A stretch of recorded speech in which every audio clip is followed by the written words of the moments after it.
Thank you for joining us on Business Now. I am Perpetua Fasumi Peter.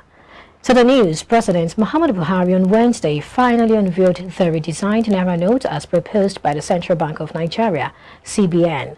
The president underscored the importance of redesigning the Naira note. He explained that it will aid the country to address the issue of illicit financial flows and corruption, improve the nation's economy, as well as ensure advancement in the value of the Naira. At a briefing after the ceremony, the CBN Governor Godwin Emefiele debunked insinuations suggesting that the early unveiling of the new note is a means to target some Nigerians. Emefiele asserted that the new Naira notes can never be counterfeited, adding that to forestall such occurrences, the CBN will redesign the notes after every 5 to 8 years. Meanwhile, the Central Bank of Nigeria, CBN, said it has received a total of 165 billion Naira so far, following its call on Nigerians to deposit all old notes in circulation. CBN's Director of Currency, Mr. Rashid Adams, said this at a post-briefing of the Monetary Policy Committee meeting in Abuja on Wednesday. He explained that the figure is far beyond the total receipts it expects 1 month after the announcement was made.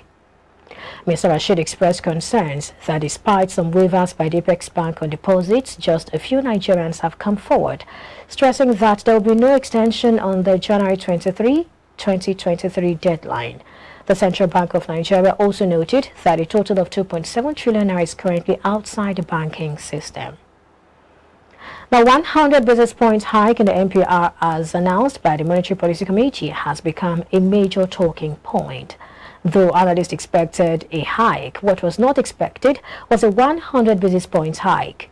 Speaking on Business Breakfast earlier in the day, business analyst Christian INSECURITY said this will further tighten liquidity and might lead to job losses. Yeah, something like 25 to 50 basis points would have been more appropriate. But well, again, the CBN has it is within their authority to say that the rate has to be at 100 basis points. They must have some reasons behind that. But honestly, we all know that you can use interest rate to either stimulate economic activities or reduce economic activities. Using the interest rate at this point, when we have even seen that from the consumer price index and the purchasing managers index that was released lately against the month of October, we saw that there are unmet inventories, or unmet orders rather, and we also have unsold inventories for most of those those companies in manufacturing. So we are going to see a further tightening of liquidity within the system. It is expected that some companies will not be able to meet their orders for the festive period. It's expected that some companies might have to lay off, some of their staff, as they are unable to meet with the cost of production.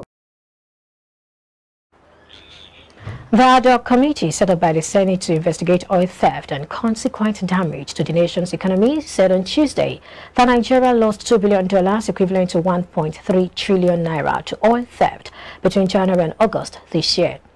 Senate on April 14, 2022 constituted a 13-member ad hoc committee on oil lifting, theft, and the impact on petroleum production and oil revenues under the chairmanship of Senator Akpan Bassey, who is also the chairman of the Senate Committee on Petroleum Upstream. The committee's report, adopted by the Senate in plenary on Tuesday, made far-reaching recommendations for stemming the tide, but failed to name a single person or corporate entity carrying out the oil theft. The report called for an immediate streamlining of agencies present at the terminals in line with the relevance of their PIA delineated upstream and midstream or downstream statutory functions. The Nigeria Extractive Industries Transparency Initiative, NEITI, has said the successful implementation of the Petroleum Industry Act, PIA, remains sacrosanct in boosting the country's oil earnings. Speaking at a stakeholders engagement on the implementation of PIA, the Executive Secretary of NEITI, Dr. Bunaya Oji, stated that $741.48 billion was recorded as revenue earnings to government coffers from the sector from 1999 to 2020, adding that the development would improve on the backdrop of the successful implementation of PIA.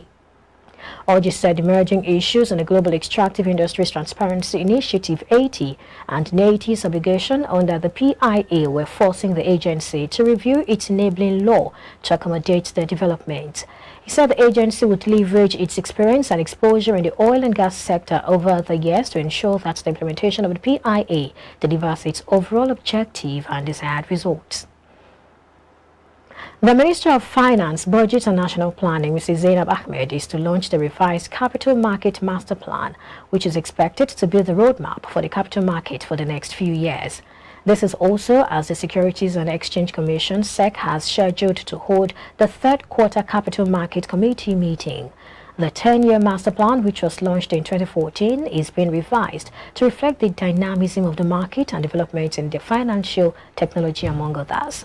According to the Director General of SEC, Mr. Lamido Yuguda, the revised Capital Market Master Plan 2015 to 2025, developed by the Securities and Exchange Commission, that's the SEC in Nigeria, in collaboration with stakeholders, captures the challenges of the capital market in actualizing its role to drive national economic growth and, more importantly, provides a blueprint to harness these opportunities to better position the capital market as the engine of the economic growth and development of the nation. The International Institute for Tropical Agriculture has advised African leaders to invest more in the agri sector to feed the continent and end the spate of hunger among the people.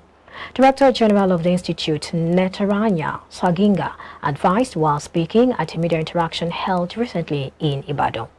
Experts say the agriculture sector in Africa over time is confronting challenges such as unimplemented policies, bad governance, lack of accountability, as well as debilitating institutions. They say this has reduced food production and increased the rate of hunger among 278 million people, representing 20% of the continent's population. And now the governor of Katsina State, Aminu Bello Masari, has presented the 2023 proposed budget of 288.633 billion naira to the State House of Assembly for consideration. Laying the budget on the floor of the House of Assembly yesterday, Governor Masari noted that the 2023 budget is lower than that of the 2022 revised budget, with 63.77% capital expenditure and 36.23% recurrent expenditure. The budget tagged Budget of Transition, the budget is designed to complete ongoing projects and initiate other capital projects that can be completed within the life of the present administration.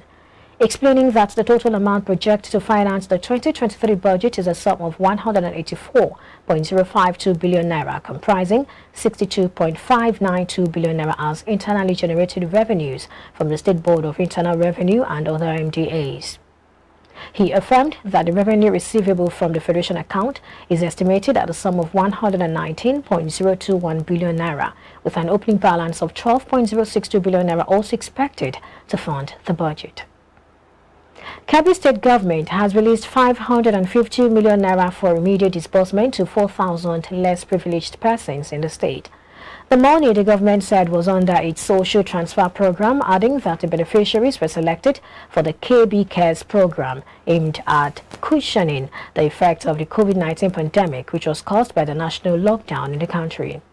Governor Abubakar Atiku Bagudu, while flagging off the disbursement in Benin Kebbi, said the lockdown made the residents' whole world stay indoors without engaging in any socio-economic activities. Bagudu added that the NG Cares program was a tripartite intervention program between the World Bank, the federal government and state governments. According to him, under the program, 1,950 beneficiaries will receive 20,000 naira by monthly transfers for a period of 24 months. And still to come, oil prices fall over $1 per barrel on Russian oil price cap talks. Details and more news update after this commercial break. Stay with us.